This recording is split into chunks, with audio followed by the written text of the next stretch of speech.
중학교 시절 나는 5명의 형제들과 한 방에서 지냈다. 우리 방은 작고 붐볐지만 서로에게는 익숙한 안식처였다. 그날 밤 모두 깊이 잠들어 있었다. 창문으로 들어오는 희미한 달빛만이 방 안을 은은하게 비추고 있었다. 갑작스레 이상한 기운이 느껴졌다. 희미한 발소리가 들리더니 누군가가 방에 들어왔다. 나는 잠결에 눈을 반쯤 뜨고 방 안을 둘러보았다. 그 순간 차가운 손길이 내 몸을 더듬기 시작했다. 처음에는 꿈인 줄 알았지만 손길이 점점 더 뚜렷해지면서 현실임을 깨달았다. 공포가 나를 사로잡았다. 몸이 얼어붙은 듯 움직이지 않았다. 그 손길은 점점 더 대담하게 나를 탐색해 나갔다. 나는 숨을 죽인 채 이 상황을 어떻게 벗어날지 고민했다. 갑자기 내 안에서 용기가 솟구쳤다. 나는 벌떡 일어나 온 힘을 다해 소리를 질렀다. 누구야? 나한테서 떨어져! 그 사람은 내 갑작스러운 반응에 당황한 듯 재빨리 방을 빠져나갔다. 나는 그의 뒷모습을 희미하게 보았다. 익숙한 실루엣이었다. 그 사람은 바로 동네에서 알고 지내던, 믿었던 사람이었다. 나는 충격과 공포로 온몸이 떨렸다. 심장은 미친 듯이 뛰었고 식은땀이 온몸을 적셨다. 형제들이 놀라서 깨어났지만 무슨 일이 일어났는지 이해하지 못했다. 나는 그들에게 설명할 수 없었다. 말로 표현할 수 없는 공포와 배신감에 시달리며 밤새도록 잠을 이루지 못했다. 그 사건 이후로 매일 밤 잠자리에 들 때마다 불안에 떨었다.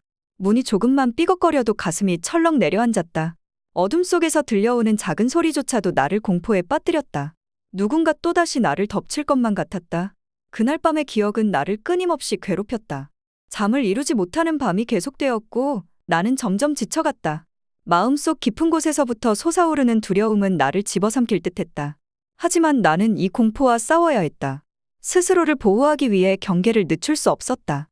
내 안에서 끓어오르는 분노와 두려움을 이겨내기 위해 나는 매일 밤마다 힘겹게 잠을 청했다. 하지만 그날 밤의 악몽은 좀처럼 사라지지 않았다. 언젠가는 일상의 번잡함에서 벗어나기 위해 나는 홀로 산에 올라갔다. 그곳은 나만의 숨겨진 피난처였다. 고요한 자연 속에서 기타를 치고 시를 쓰며 마음의 안정을 찾고 있었다.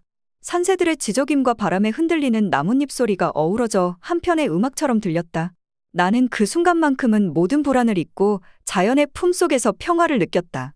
한참을 그렇게 기타를 치고 시를 쓰다 보니 나도 모르게 피곤이 몰려왔다. 나는 부드러운 풀밭에 몸을 뉘이고 잠이 들었다. 얼마나 지났을까 갑자기 몸에 닿는 누군가의 손길에 잠에서 깼다. 처음에는 꿈인 줄 알았다. 그러나 그 손길은 너무나 현실적이었다. 눈을 떠보니 한 청년이 나를 껴안고 있었다. 그의 얼굴은 희미하게 보였지만 그 눈빛은 분명히 욕망에 사로잡혀 있었다. 순간적으로 온몸에 공포가 몰려왔다. 심장이 미친 듯이 뛰기 시작했다. 나는 그의 손을 뿌리치고 소리를 지르며 그를 밀어내었다. 뭐 하는 거야? 당장 떨어져! 내 목소리는 떨렸지만 단호했다. 청년은 놀란 듯 잠시 멈칫하더니 이내에 황급히 뒷걸음질 쳤다. 나는 그 자리를 빠르게 벗어나기 위해 정신없이 뛰기 시작했다. 가파른 산길을 달리면서도 뒤를 돌아보지 않았다.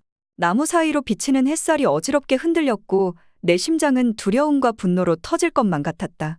왜 나에게 이런 일이 계속해서 일어나는지 도무지 이해할 수 없었다. 자연의 평화로움마저도 이제는 나를 안심시켜주지 못했다. 집으로 돌아오는 길, 나는 두려움과 분노로 가슴이 떨렸다. 왜 이런 일이 나에게 일어나는 걸까? 세상은 나에게 왜 이리도 잔혹한 것인지 원망스러웠다. 나는 무엇을 잘못했기에 이런 고통을 계속해서 겪어야 하는지 알 수 없었다. 내 안에서 끓어오르는 분노와 두려움을 억누를 수 없었다.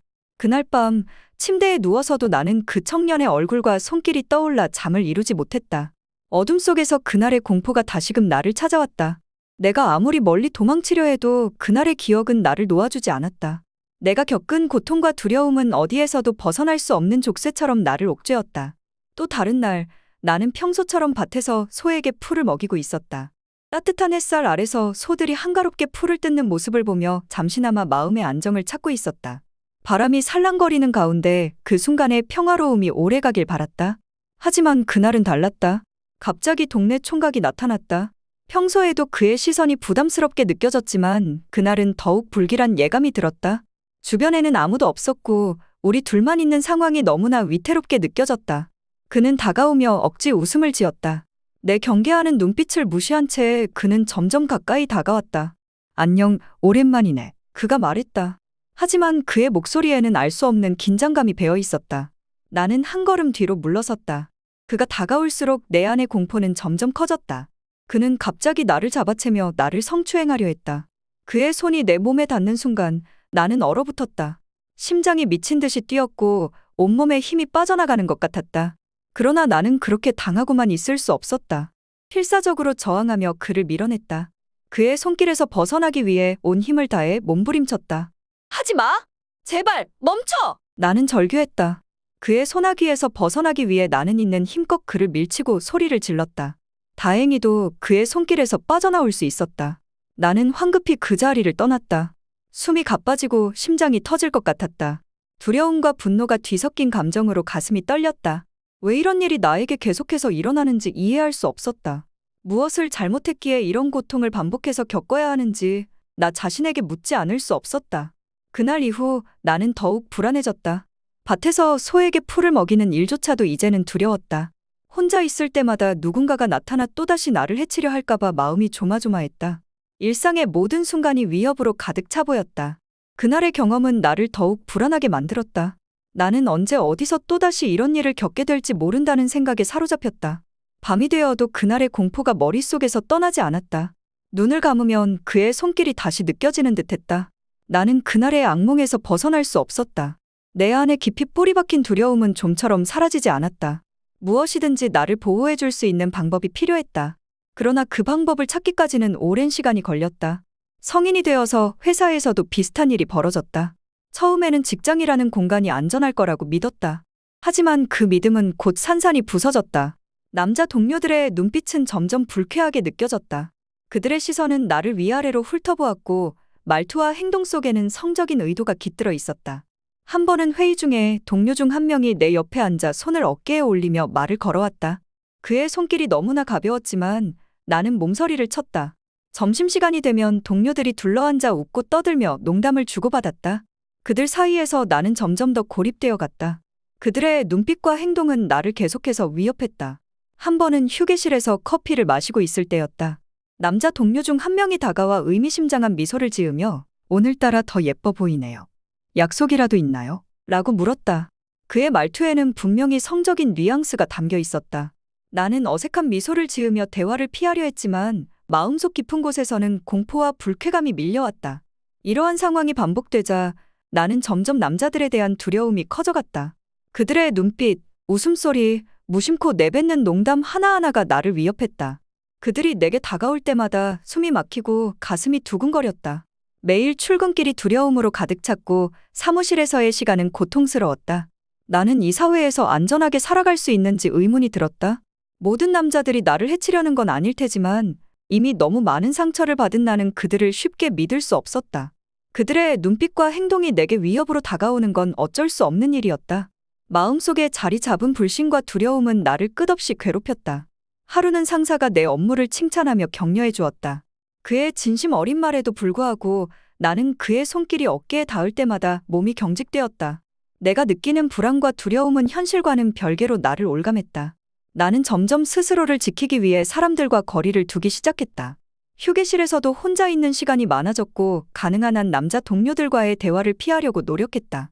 하지만 이런 노력에도 불구하고 두려움은 나를 계속해서 따라다녔다. 밤이 되면 그들의 눈빛과 말투가 머릿속에서 떠나지 않았다. 나를 바라보던 그 눈빛, 성적인 뉘앙스가 담긴 농담들이 떠올라 잠을 이루지 못했다. 내가 이 사회에서 안전하게 살아갈 수 있을지 다시금 자신에게 묻지 않을 수 없었다. 매일이 두려움과 싸워야 하는 하루였다. 한 번은 자취방에서 피곤해 지쳐 깜빡 잠이 들었을 때였다. 따뜻한 햇살이 창문을 통해 방 안으로 스며들었고 나는 포근한 이불 속에서 잠들었다. 얼마나 잤을까 갑자기 누군가의 손길이 느껴졌다. 눈을 떠보니 주인 아저씨가 내 방에 들어와 있었다. 그는 나를 성추행하려고 했다. 그의 손이 내 몸에 닿는 순간 나는 놀라서 비명을 지르며 그의 손을 밀쳐냈다. 뭐 하는 거예요? 당장 나가요! 나는 외쳤다. 주인 아저씨는 놀란 표정으로 잠시 멈칫하더니 이내 황급히 물러났다. 그러나 그의 얼굴에는 뻔뻔함과 당황스러움이 뒤섞여 있었다. 나는 그 순간이 너무도 무서웠다. 내 심장은 미친 듯이 뛰었고 온몸이 떨렸다. 나의 자취방마저 안전하지 않다는 생각에 마음이 무너졌다. 이제는 어디에서도 안전을 느낄 수 없다는 절망감이 나를 휩쓸었다. 그 사건 이후로 나는 남자들에 대한 불신과 두려움을 가지게 되었다. 그들이 다가올 때마다 불안감이 밀려왔고 심장은 두려움에 쿵쾅거렸다. 내가 겪었던 모든 경험들이 하나하나 떠오르며 나를 더욱 깊은 공포 속으로 밀어넣었다. 이 사회에서 어떻게 살아가야 할지 막막했다. 하지만 나는 이대로 두려움에 굴복하고 싶지 않았다. 어느 날 나는 전도자를 통하여 깨달음을 얻었다. 사람들 마음속에 어느 순간 음란함이 생각나고 행동할 때 그 순간 음란한 행동을 할 수밖에 없는 영적인 존재인 귀신이 그 사람에게 강력한 힘과 메신저를 주어서 행동하게 한다는 거. 그러나 그 행동을 하는 그 당사자는 자신의 생각이라고 착각하여서 행동한다는 거. 그 행동으로 인하여 그 행동의 과정과 결과가 그 사람을 파멸로 이끄는 사탄의 도구가 된다는 거. 이 깨달음은 나에게 큰 충격이었지만 동시에 해결책도 제시해 주었다. 나는 더 이상 두려움에 굴복하지 않기로 결심했다. 나는 그때부터 이 음란의 귀신에 장악된 사람이 나에게 접근할 때 예수는 그리스도의 이름을 부르며 명령하여 기도하기 시작했다. 왜냐하면 그리스도라는 이름은 하나님이 임재하시는 이름이고 지금 음란의 귀신을 깨트리는 권세 있는 이름이기 때문이다. 예수는 그리스도, 음란의 귀신아! 그리스도 이름으로 결박되고 떠나갈지어다! 이 기도는 나에게 마음의 평안과 자신감을 주었다. 처음에는 이 이름을 부른다고 어떤 효과가 있을지 의심과 불신에 가득 찼지만 매일같이 기도하며 예수이신 그리스도의 이름을 부를 때마다 내 마음속의 두려움이 조금씩 사라지기 시작했다. 처음 예수는 그리스도의 이름을 부를 때 내 마음은 여전히 두려움과 불안으로 가득 차 있었다. 하지만 기도를 하며 예수는 그리스도의 이름을 부를 때마다 내 마음속 깊은 곳에서부터 변화가 시작되었다. 처음에는 미약한 희망의 빛이 보였고 점차 그것은 커다란 빛이 되어 내 마음을 밝혀주었다. 예수는 그리스도 이름을 부르며 고백할 때마다 내 마음속에 있던 두려움과 불안은 조금씩 사라지고 대신 평안과 안정감이 자리 잡기 시작했다. 예수는 그리스도의 이름을 부를 때마다 내 안에서 솟아오르는 용기와 힘을 느낄 수 있었다. 그 힘은 단순히 두려움을 이겨내는 것을 넘어 나를 보호하고 지켜주는 강한 방패가 되었다. 시간이 지나면서 나는 나의 두려움과 맞서 싸우며 조금씩 평안을 되찾아갔다. 나의 믿음은 날마다 강해졌고 나를 괴롭혔던 나의 마음속의 어둠은 점점 사라져갔다. 기도할 때마다 내 마음속에서 불안과 공포가 사라지고 그 자리를 희망과 용기가 채우는 것을 느낄 수 있었다. 기도는 나에게 단순한 의식이 아니었다. 그것은 내 삶의 중심이 되었고 나를 보호해주는 강력한 도구가 되었다. 예수는 그리스도의 이름을 부를 때마다 나는 내 안에서 솟아오르는 평안과 힘을 느낄 수 있었고 그것이 나를 다시 일으켜 세웠다. 나는 비로소 다시 세상을 향해 나아갈 수 있는 용기를 얻었다. 그리고 이제 나는 더 이상 과거의 두려움에 얽매이지 않고 자유롭게 살아갈 수 있게 되었다.